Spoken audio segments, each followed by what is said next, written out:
नमस्कार शेतकरी मित्रांनो, मी कैलास पवार, उपाध्यक्ष मोरा असोसिएशन महाराष्ट्राचे. शेतकरी मित्रांनो, आपली कोल्हापूरची खरेदी सुरू आहे आणि आपण आता एका गावात आलो हिसारच्या. तर बघू शकता पशुधन हे शेतकऱ्याने तयार केलं. एक म्हैस पास करण्यासाठी आपण इथं आलो आहे. तर पशुधन किती तयार केलं मी तुम्हाला सांगतो. एक म्हैस आहे, 2, 3, 4, ही मोठी म्हैस आहे 5, 6, ती एक आहे 7, पलीकडे एक आहे 8, तिच्या खाली आता एक रेडी आली आहे 9, पलीकडे एक वासरू आहे. म्हणजे एक कमीत कमी एका शेतकऱ्याच्या दारामध्ये 10 पशुधन आहे. आणि कशा पद्धतीने त्यांनी संगोपन केलं बघा. त्या म्हशीचं 5वे-6वे वेद त्यांनी घेतलं आहे. मोठी म्हैस आहे बघू शकता ब्रीडिंगची, आणि खुलं वातावरण आहे, एकदम मोकळ्याच्यात बांधली. आपल्यासारखं कोबा केला नाही किंवा काय नाही, कुट्ट्याला बांधली, खाली कच्ची माती आहे. शेतकरी मित्रांनो, महाराष्ट्रातील काही ठराविक लोकांनी शेतकऱ्यांना वेगवेगळ्या पद्धतीने लुटायचा प्रयत्न केला, आणि त्या लुटण्यामध्ये काही गोष्टी अशा पण आहेत की शेतकऱ्याला शेडमध्ये लुटणं, खुराकात लुटणं किंवा व्यापारात लुटणं, व्यवहारात लुटणं, या सगळ्या गोष्टी म्हणजे लूट केली, ॲक्च्युअलमध्ये लूट केली नाही. ती म्हैस बघू शकते आपण पास केलेली म्हैस आहे. 1,30,000ला हिचा व्यवहार झाला आहे.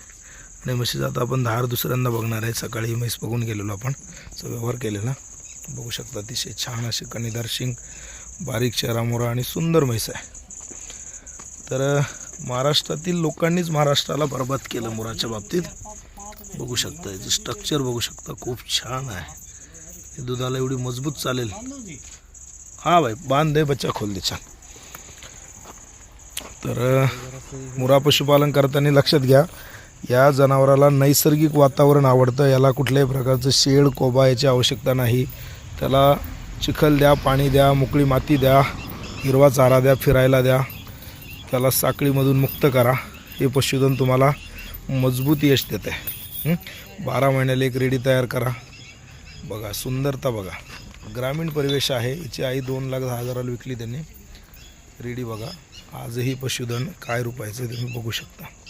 अतिशय सुंदर रेडी आहे, खूप छान, एक नंबर रेडी. धन्यवाद. तर शेतकरी मित्रांनो, पशुधन तयार करताना ह्या सगळ्या गोष्टीची काळजी घ्या की पशुधनाला काय हवं आहे. आज हरियाणामध्ये हे यश कशामुळे, याचा एक चांगला व्हिडिओ मी उद्या परत बनवणार आहे. त्यातल्या बेसिक सगळ्या गोष्टी तुम्हाला उद्या मी यातल्या दाखवेल. तोपर्यंत धन्यवाद. पवार मोरा फार्मला लाईक करा, सबस्क्राईब करा आणि शेअर करा जास्तीत जास्त. पशुपालक मित्रांनो, पवार मोरा फार्मचं चॅनल शेअर होत नाही आहे. तर तुम्हाला जर वाटत असेल महाराष्ट्रातील शेतकऱ्याची फसवणूक थांबावी, तर हा चॅनल जास्तीत जास्त